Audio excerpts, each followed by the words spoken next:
Oi, gente, tudo bem? Hoje eu vou limpar a geladeira com vocês. Para limpar a geladeira, eu uso um desengordurante para geladeira e fogão.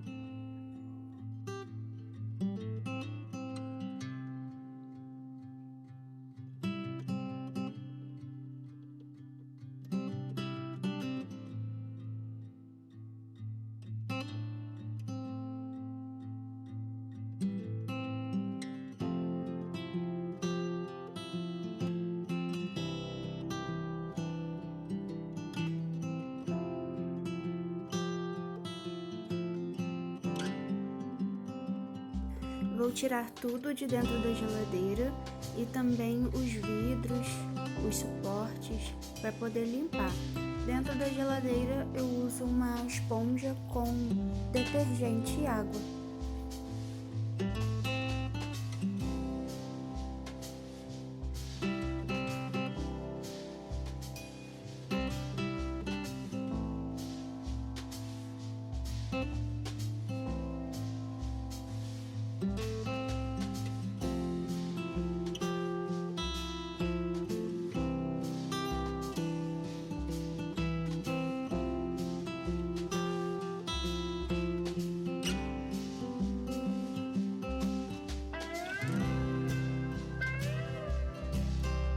Eu gostaria de comentar sobre a inclusão dos filhos nas tarefas do lar.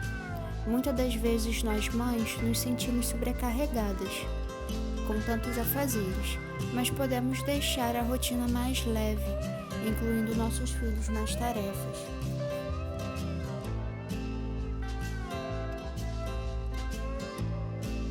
Meu filho tem 1 ano e 4 meses e por muitas vezes já me queixei por ele não me deixar fazer nada, querer só ficar no colo, querer atenção, e é necessário dar atenção. Então eu comecei a deixar ele fazer as coisas junto comigo.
Finalizando, obrigada por assistir até aqui.